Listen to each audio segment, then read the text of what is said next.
여러분은 기적을 믿으십니까? 여러분은 정말로 기적이라고 하는 것을 믿습니까? 기독교 신앙은 기적을 믿는 종교입니다. 기독교 신앙은 기적이 일어난다는 것을 믿고 또한 그 기적의 신앙으로 살아가는 살아있는 신앙입니다. 기독교에서 기적을 빼면 기독교는 철학이 됩니다. 좋은 가르침이죠. 아주 괜찮은 가르침이죠. 특별히 현대 사회의 많은 사람들은 기독교 신앙을 어떤 기적을 믿는 어떤 그런 생동감 있는 신앙보다는 그저 철학적이고 도덕적인 교훈으로 경험하는 경우가 많이 있습니다. 미국의 3대 대통령인 토마스 제퍼슨은 기독교를 옹호하는 사람이었습니다. 그는 굉장히 뛰어난 교육가였고 정치가였습니다. 그랬던 토마스 제퍼슨에게는 유명한 제퍼슨 바이블, 제퍼슨 성경이라는 것이 있습니다. 역사가들이 고증을 해서 지금 워싱턴 DC에 있는 스미소니안 박물관에 있습니다. 제퍼슨은 기독교인이라고 말했지만 그런데 그는 믿지 못하는 성경의 내용들이 있었습니다. 바로 그 내용들은 기적이었습니다. 제퍼슨은 기독교를 옹호하는 사람이었지만 예수의 부활, 오병이어, 예수께서 물 위를 걸으신 사건 같은 것들은 믿지 않았습니다. 왜냐하면 그의 이성과 충돌되었기 때문입니다. 그는 성경의 기적에 관한 부분은 다 오려내고 도덕적 가르침을 가지고서 이것이 예수님의 가르침이라고 믿었던 사람입니다. 그가 77세 나이에 그가 워낙 똑똑한 사람이었기 때문에 성경의 라틴어, 헬라어 성경뿐만 아니라 불어, 영어로 된 성경 4가지 번역을 잘라서 빈 공책에 성경을 만들었습니다. 그리고 그는 이렇게 이름을 붙였습니다. 나사렛 예수의 삶과 도덕. 바로 이것이 제퍼슨이 가지고 있었던 기독교 신앙이었습니다. 오늘날 우리도 어쩌면 제퍼슨 같은 신앙을 가지고 있을지도 모르겠습니다. 내 이성과 충돌되는 것들은 받아들이지 않는, 기적을 거부하는 지적인 그리스도인인 것이죠. 여러분, 하지만 기독교 신앙은 반드시 기적을 믿습니다. 그리고 그 기적을 믿고 기적만을 바라진 않지만 믿기 때문에 기적을 경험하는 것이 바로 기독교 신앙의 핵심입니다. 여러분에게는 기적을 믿는 믿음이 있습니까? 기적을 믿는 믿음이 없다면 나는 지금 철학에 머물고 있다고 볼 수 있을 것입니다. 예수님께서는 너희에게 믿음이 겨자씨 한 알만큼만 있어도 이 산을 명하여 여기서 저기로 가라고 하면 갈 거라고 말씀하셨습니다. 바로 이것이 기독교 신앙의 요체입니다. 오늘 성경에는 한 기적의 사건이 기록되어 있습니다. 지난주에 이야기했던 것처럼 바울과 실라는 터키 지방에서, 소아시아 지방에서 복음을 전하고 있었습니다. 그런데 성령께서 이 아시아에서 복음 전하는 것을 막으셨고 유럽으로 그들을 옮겨주셨습니다. 그래서 마케도니아라고 하는 곳에 있는 유럽의 첫 번째 관문인 빌립보에 도착하게 되었고 그곳에서 기도하러 장소를 찾다가 루디아와 여인들을 발견하게 되고 첫 번째 빌립보에 가정교회를 세우게 되었습니다. 자, 오늘 두 번째 에피소드가 기록되어 있습니다. 두 번째 에피소드는 오늘 동일하게 그들이 기도하러 가고 있었다고 말씀하고 있습니다. 기도하러 가는데 한 여자아이가 이들을 괴롭히고 있었습니다. 이 여자아이는 뭘 하는 아이였냐면 점을 치는 아이였습니다. 신적인 능력을 받아서 점을 치고 그리고 그 점을 침으로써 돈을 버는 사람이었습니다. 자, 그래서 성경에 보면 흥미롭게도 이 여종의 주인들이 있었다고 합니다. 아마 이와 같은 소녀들을 종교적인 그와 같은 일을 하는 사람들로 만들어서 어른들이 나눠 먹고 있었던 형국이었습니다. 그러니까 종교 장사를 했던 것이죠. 아이들을 통해서 아이들의 영적인 그런 모습을 가지고서 그렇게 돈을 벌고 있었던 것입니다. 그때 바울과 실라는 이 아이를 바라보면서 나사렛 예수의 이름으로 귀신을 내쫓게 됩니다. 그리고 이 아이가 온전하게 되었습니다. 근데 성경은 무엇이라고 말하냐면 그런데 이 어른들이 자기의 수익이 떨어진 것 때문에 불편해하게 되고 바울과 실라를 고발했다는 것입니다. 이 아이가 귀신이 떠났으면 좋아해야 되는데, 이 어린아이의 인권이 회복됐으면 좋아해야 되는데, 이 어른들은 자기의 수입이 떨어져서 손익계산이 맞지 않기 때문에 불편해했다라고 성경은 기록하고 있습니다. 이것은 단지 2000년 전의 이야기가 아니라 오늘날도 마찬가지입니다. 지난 5월 20일에 영국의 BBC 방송에서는 탈북 여성들에 관한 이야기를 게재했습니다. 북한을 떠난 탈북자들의 정확한 숫자를 셀 수는 없지만 중국에 20만 명가량 있다고 합니다. 그 가운데 대다수의 사람들은 여성들입니다. 이들 가운데 많은 사람들은 중국의 남자에게 팔려가거나 매춘을 하거나 혹은 섹스캠이라 그러죠. 자기의 벗은 몸을 보여주면서 돈을 버는 일을 하게 됩니다. 대략 60%가 그런 일을 하게 된다고 합니다. 여러분, 탈북한 사람이 한국까지 오는데 비용이 보통은 1,500만 원에서 2,000만 원까지 브로커에게 줘야지 도착할 수 있습니다.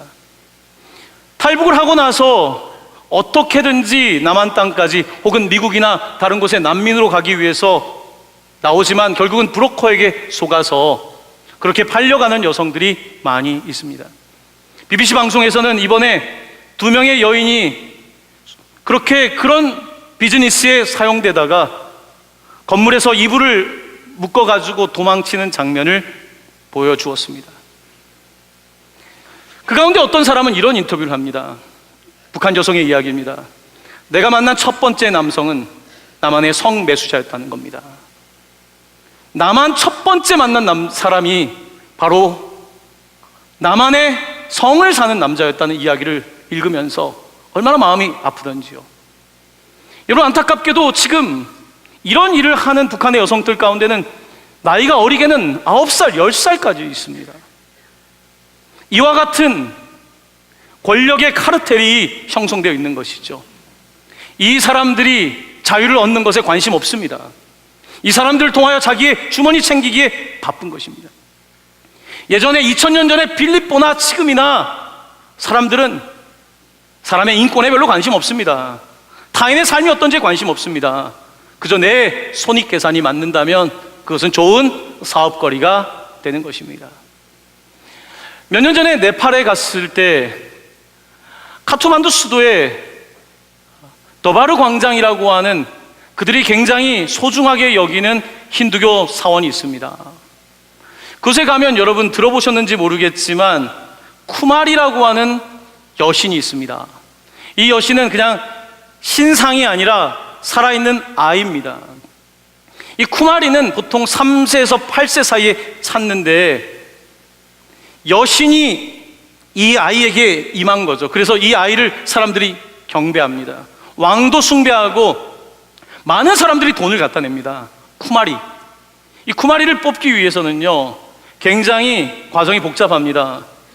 몸매가 보리수 나무 같아야 되고, 눈이 검정색이어야 되고, 머리가 검해야 되고, 여러 가지 조건들이 맞아야 되는데, 특별히 이 여신으로 뽑히기 위해서는요, 동물 제사를 드려서 동물의 머리들이 있고 피가 즐비한 곳에 남자들이 가면을 쓰고 나타나서 겨우 꼬마 아이 얼마나 무섭습니까? 그런데 그것을 울지 않고 밤을 샐 수 있는, 그것 때문에 울음을 표현하지 않는 아이가 쿠마리로 뽑힐 수 있는 거예요. 그래서 쿠마리로 뽑혀서 여신이 됩니다. 땅을 밟지 않고 사람들이 모시고 다닙니다. 이 쿠마리를 예배하는 사람들이 전 세계에서 몰려들죠. 한 아이를 통해서 돈을 벌고 있는 것이죠. 오늘 빌립보의 이야기는 다르지 않습니다. 유럽의 첫 번째 관문인 이 빌립보에 한 여자아이가 있는데 많은 주인들이 붙어서 나눠 먹고 있었다는 것입니다. 바울과 실라는 이 여자아이에게 나사렛 예수 그리스도의 이름을 선포하고 이 아이를 자유케 하였습니다. 자, 그런데 자기의 수입이 떨어진 사람들이 화가 났습니다. 어른들이 화가 난 거죠. 그러면서 이 바울과 실라가 여러분 또 귀신을 내쫓으면 귀신 사업이 안 될 거 아닙니까? 그래서 이들을 모함하기 시작합니다. 이들이 우리의 로마의 풍속에 어긋난다는 것입니다. 이들은 이단이라고 말하는 것입니다. 그거 가지고 부족합니다. 그들이 결정적인 단어를 사용합니다. 이 사람들은 유대인이다. 여러분, 유럽에서는 일찍부터 유대인에 대한 반유대주의가 있었습니다. 사람들을 싫어할 때에 그 사람에게 이름을 갖다 붙이면 됩니다. 혐오스럽게 만들면 되는 것이죠. 저 사람들은 유대인이고 유대인들이 와서 이런 행동을 한다고 그들에게 이름표를 붙이게 되는 것입니다.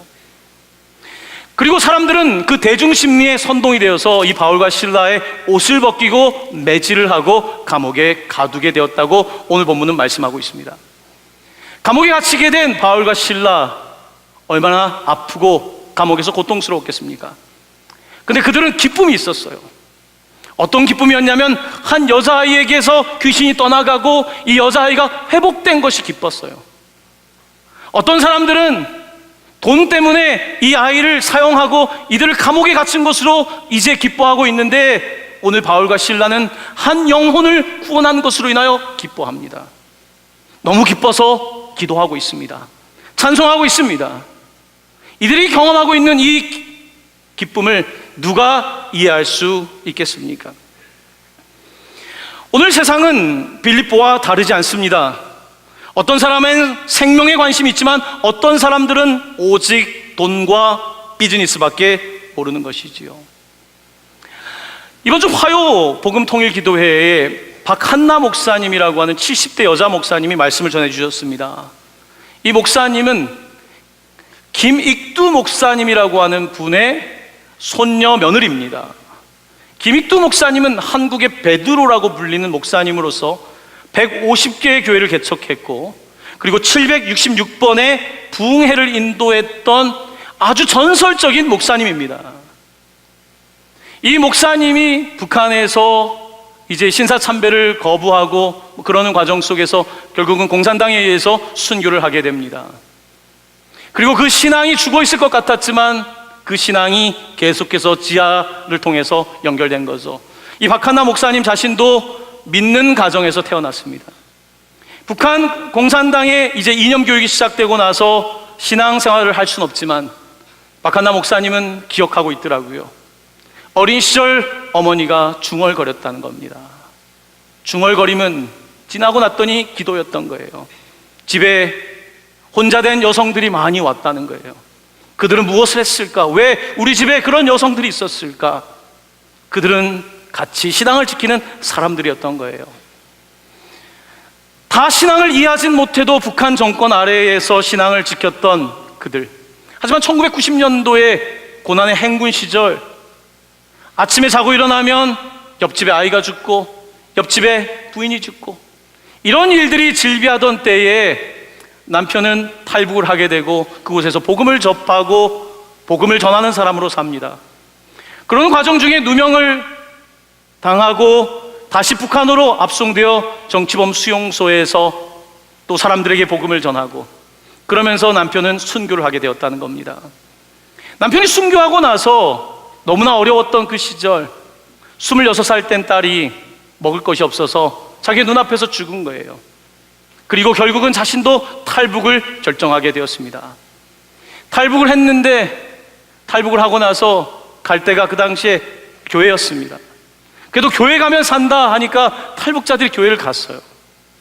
이분도 교회를 갔답니다.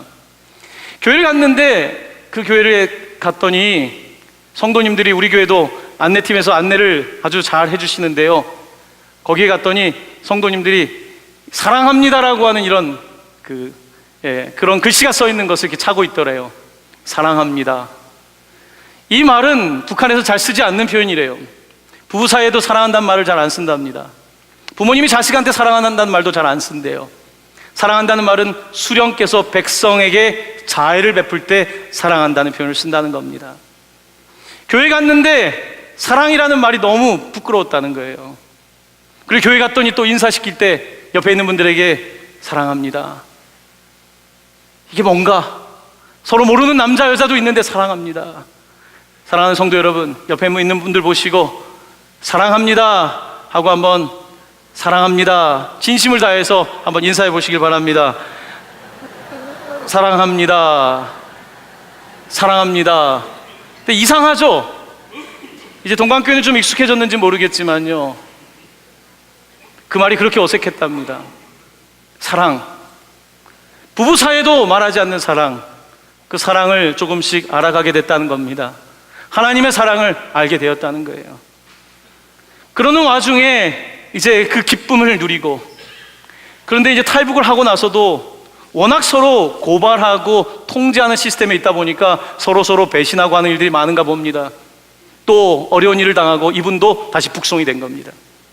두만강을 몇 번 건넜던 그런 일을 경험하면서 이제 사람들이 상대방을 고발할 때에 그 사람을 반동으로 써야지 내 죄가 더 경감되기 때문에 자기에 대해서 중국에서 복음 전도했다는 말을 쓰게 되는 거죠. 그러면 자기는 조금 더 죄가 줄어들지만 이 사람은 완전히 북한에 가면 정치범 수용소로 들어가게 되는 거죠. 이 박하나 목사님은 그래서 정치범 수용소도 단계가 있답니다. 10번째, 마지막 총살당하기 직전의 단계인 10번째 감옥까지 갔다고 이야기를 하더라고요.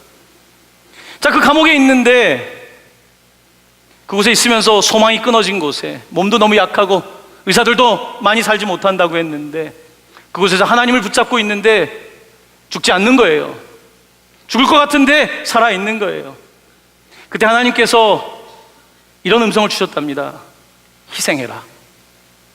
감옥에서 무슨, 나도 지금 내 인생이 어떻게 될지 모르는데 희생하라는 음성이 들렸다는 거예요. 여러분, 그곳에 희생할 게 뭐가 있습니까? 줄 것도 없는데요. 자신이 가진 옥수수죽의 일부를 나눠주기 시작했다는 거예요. 그 일부를 나눠줄 때에 아무도 웃지 않는 그 지하 감옥에 내가 있는 것을 나누었을 때 그곳에 있는 사람들이 1초, 2초 웃는 순간, 감옥에서 한 번도 웃지는 못하는 사람들에게 1초, 2초의 웃음이 생겼다는 거예요. 내가 그들에게 1초, 2초의 웃음을 주는데 나는 먹을 것을 더 줄였지만 내 안에 주신 하나님이 그 기쁨, 1초, 2초의 기쁨이 아니라 그 지속적인 기쁨, 이 기쁨을 누리게 되었다는 거예요. 하나님이 그래서 희생하라는 말씀하셨구나. 그곳에 있는데 하나님의 음성이 또 들려왔답니다. 전도해라. 여러분, 전도해라. 지금 정치범 수용소에 그러다가 잡혀온 분이 또 어떻게 전도입니까? 너무 두려웠대요. 여기서 내가 또 누군가를 전도했다가 그럼 바로 총살인데 전도해라. 하나님 어떡합니까? 너무 두렵습니다. 근데 하나님께서 저 사람에게 전도해라, 이렇게 말씀을 하시더라는 거예요. 근데 저 사람에게 가서 사람들이 다 있는데 하면 그 사람도 피해를 당하지 않습니까? 그래서 어떻게 할까? 변소, 화장실에 그 사람이 가면 뒤를 쫓아갔다는 거예요. 왜냐하면 너무 악취가 나니까 사람들이 관심 갖고 있지 않는, 간수들이 보지 않는 그곳에서 복음을 전했다는 거예요. 소망이 끊어져 마지막 정치범 수용소에 있는 그들은 그 복음을 듣고 한 사람이 복음을 받아들이고 또 그렇게 또 변소 앞에 있는 또 한 사람에게 복음을 전하고 또 한 사람 받아들이고, 이런 일들이 벌어지기 시작했다는 거예요. 그러니까 감옥 안에 이제 믿는 사람들이 소수가 생겨나게 된 거죠. 너무 예배하고 싶었대요. 근데 예배를 어디서 합니까? 하나님, 너무 예배하고 싶은데 어디서 합니까? 하나님께서 그때 말씀해 주셨대요. 저 변소에서 예배하라고. 악취가 나기 때문에 아무도 오지 않는 그곳에서 숨죽여 함께 예배했던 그 감격, 하나님이 희생하라고 해서 희생했고 전도하라고 해서 전도했는데 그렇게 감옥 안에 복음의 문이 열리기 시작했다는 거예요. 또 어느 날은 너무 찬송이 하고 싶은 거예요. 여러분, 찬송하고 싶을 때 있지 않습니까? 너무 막 소리내서 찬양하고 싶을 때, 너무 찬양하고 싶은데 나도 모르게 찬양이 나왔다는 거예요. 그때 이 간수가 누가 와가지고 따귀를 때리더래요. 자기도 노래 부르는지 모르고 노래 불렀던 거예요. 그런데 멈추지 못했다는 거예요. 북한에서는 이제 비가 오고 추운 날 이런 때는 이제 간수들이 경비가 삼엄하지 않으니까 아주 비가 억수같이 쏟아지는 날 나갔대요. 그곳에서 찬송하면 이제 들을 수 없으니까 거기에서 막 찬양을 하기 시작했답니다. 춤까지 처지더래요. 사람들이 이상하다고 생각했겠죠. 그때 불렀던 찬송가가 456장이래요. 거친 세상에서 실패하거든 그 손 못 자국 만져라. 이 찬양을 부르는데 하나님께서 눈물인지 빗물인지 이와 같은 놀라운 역사를 이분에게 주셨다는 거예요. 도무지 거기서 살아나오는 사람이 얼마 없는데 정말 기적적으로 또 그 감옥을 또 나오게 되고 두만강을 건너 2010년도에 나이 든 몸으로 한국에 오게 되었고, 지금은 전국을 다니면서 이 놀라운 하나님의 기적을 선포하고 다니시더라고요. 사랑하는 성도 여러분, 기적이라고 하는 것은요, 잘 사는 사람들은 기적이 필요 없어요. 감옥에 없었던 사람은 기적이 필요 없는 거죠. 내 삶의 소망이 끊어지지 않은 사람은 기적을 바라지도 않아요. 왜냐하면 내가 살만하니까요. 죽음 앞에 갔던 사람은 그렇지만 그 간증이 다른 거죠. 정말 하나님 아니면 안 되니까요. 목숨을 걸고라도 주님을 믿지 않으면 죽을 것 같으니까. 그렇게 김익두 목사님의 3대째 신앙이 유지되고 있는 것을 보게 되었습니다. 사랑하는 성도 여러분, 왜 우리는 기적을 믿지 못할까요? 기적을 믿지 못하는 이유는요, 평균을 믿기 때문에 그런 겁니다. 사람들은 평균이라고 하는 우상을 섬겨요. 평균, 에버리지, 평균, 사람들에게 이상하지 않을 정도의 신앙, 사람들이 봤을 때 적당한 신앙, 에버리지, 평균. 평균을 믿는 사람은 기적을 믿지 않아요. 왜냐하면 평균대로 세상이 돌아갈 거니까요. 평균을 다른 말로 하면 자연법이에요. 초자연적인 것을 믿지 않아요. 하나님의 존재를 인정하지 않아요. 그저 세상은 자연인 거예요. 평균인 거예요. 내 합리성인 거예요. 기적이라고 하는 것은 성경에 그저 기록되어 있는 것이지 별로 내가 참고하거나 믿을 만한 것이 못 되는 거죠. 그래서 많은 사람들은 기적을 읽고 듣기는 하지만 믿지는 않습니다. 오늘 빌립보 감옥의 기적은 믿었던 사람들의 이야기입니다. 평균을 믿은 게 아니에요. 평균적으로는 감옥에서 못 나오죠. 평균을 믿은 것이 아니라 하나님을 믿었던 거예요. 박한나 목사님이 평균을 믿은 게 아니에요. 하나님을 믿었던 거예요. 심지어 내가 이 감옥에서 나가지 못한다고 할지라도, 총살을 당한다고 할지라도 하나님을 믿었기에 하나님의 말씀에 순종했던 것이죠. 그래서 하나님께서 문을 여시지 않습니까?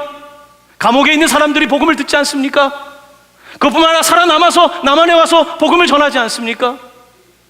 오늘 본문에 바울과 실라에게 복음을 들었던 사람은 바로 간수였습니다. 또한 그곳에 함께 있었던 죄인들이었습니다. 어떻게 이런 곳에서 복음의 사역이 일어날 수 있었을까요? 어떻게 이렇게 한 아이를 가지고 장사하는 이렇게 타락한 도시에서 이와 같은 기적이 일어날 수 있었을까요?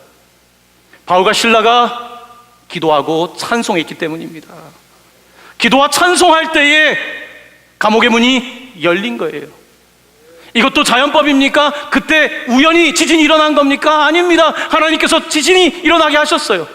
옥문을 여셨어요. 발에 묶은 착고를 푸셨어요. 하나님께서 하신 거예요. 하나님께서는 오늘날 우리의 삶에도 기적을 베푸시길 원하는데 우리는 어쩌면 제퍼슨 신앙에 머물러 있는지 몰라요. 내가 선택하는 것이죠. 내가 믿고 싶은 것을 믿는 것이죠. 왜냐하면 내가 지성인처럼 보이지 않는 것이 두려우니까, 내가 평균을 벗어난 사람처럼, 이상한 사람처럼 보이는 것이 두려우니까, 하나님을 믿는 것이 우리 시대에 별로 인기가 없는 일이니까 우리는 그렇게 하나님을 믿되 도덕 선생으로 그저 정치적 이념을 가르쳐주는 선한 인본주의적인 예수 그리스도로 그리고 있는 것이죠. 하지만 바울과 실라는 그렇지 않았습니다.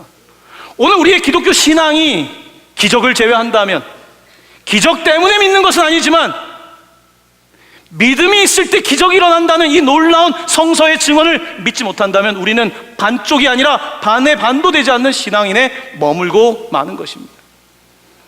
사랑하는 성도 여러분, 구약 성경의 이스라엘 백성들은 40년 동안 광야에 있었습니다. 광야에 있으면서 참 고생을 많이 했죠. 그리고 40년 만에 이제 가나안 입성을 하게 됩니다. 그리고 첫 번째 만났던 도시는, 오늘은 빌립보 도시인데요, 그때는 여리고 성이었습니다. 여리고 성은요 아주 지리적 요충지고요, 난공불락의 성입니다. 그리고 그곳에 키가 큰, 신체 조건이 좋은 사람도 많았고요, 그리고 무기도 이들이 갖고 있지 않은 무기를 가지고 있었습니다. 전쟁하기 두려웠던 상황입니다. 그때 하나님께서 이스라엘 백성들에게 말씀하십니다. 6일 동안 한 바퀴씩 성주를 돌라는 겁니다. 아무런 말하지 말고 성주를 돌라고 하셨습니다. 그리고 7째 되는 날은 7바퀴를 돌고 제사장이 양각 나팔을 불 때 일제히 큰 함성을 지르라고 한 거예요. 그들은 순종했습니다. 하나님을 신뢰했습니다. 소리를 질렀습니다. 그리고 여리고성이 무너졌습니다. 우리는 보통 여리고 성이 무너지면 소리를 지릅니다. 성이 무너졌으니까 소리를 지르죠. 하지만 성이 무너지기 전에 소리를 지르는 사람들은 적습니다. 성이 무너지기 전에 소리를 지르라고 하는데 우리는 성이 무너지고 나서 남들을 보면서 같이 소리를 지릅니다. 평균을 믿는 사람들인 것이죠. 하나님은 오늘 우리에게 평균을 믿는 사람보다 그 이상의 사람이 될 것을 요구하고 계십니다. 그것은 먼저 기도하는 것입니다. 먼저 찬송하는 것입니다. 문이 열리지 않았지만 기도하는 것입니다. 성이 무너지지 않았지만 기도하고 찬송하는 것입니다. 믿는 것입니다. 하나님께서 하실 일을 믿는 것입니다. 북한의 문이 열려있지 않지만 믿는 것입니다. 하나님께서 여실 것을 믿는 것입니다. 정치범 수용소의 문을 딸 것을 믿는 것입니다. 북한의 동포들이 갇혀있는 그 성매매 현장에서 풀려날 것을 믿는 것입니다. 기도하는 것입니다. 찬송하는 것입니다. 왜냐하면 하나님께서 하실 것을 믿기 때문입니다. 사랑하는 성도 여러분, 여러분은 평균적인 삶을 살고 싶으십니까? 여러분의 삶의 목표가 평균적인 삶입니까? 여러분의 삶의 목표가 기적이 아니라 평균입니까? 저는 그런 인생은 너무 지루할 것 같아요. 이번 주에 저희가 153 학교에서 핀란드 선생님이 특강을 했습니다. 핀란드 교육 얼마나 좋습니까? 너무 좋아요. 들어도 너무 좋아요. 우리 아이를 핀란드에 보내고 싶다는 생각이 들어요. 근데 한 가지 증언을 합니다. 핀란드 사람들 가운데 알코올 중독자와 마약 중독자와 어린 시절에 성적인 문제를 갖고 있는 사람이 많다는 거예요. 물었습니다. 왜 그렇습니까? 사회복지 제도가 잘 돼 있고 대학까지 무료인 핀란드에서 왜 그렇습니까? 핀란드에서의 인생의 목적은 행복이라는 거예요. 행복. 여러분, 행복하기 위해서 내 마음대로 사는 게 행복. 다른 사람에게 피해만 주지 않으면 돼요. 근데 그게 인생의 목표가 될 수 있다고 생각하십니까? 내가 그냥 행복하게 사는 게 내 인생의 목표가 끝이 될 수 있을까요? 과연 인간이 거기에 만족할 수 있을까요? 그럼 뭘 하면 행복할까요? 뭘 더 가지면 행복할까요? 결국은 마약과 더 자극적인 것밖에는 남는 게 없는 거예요. 서구 사회, 뉴질랜드 이런 나라들도 마약 문제로 심각합니다. 한국 사회도 마찬가지입니다.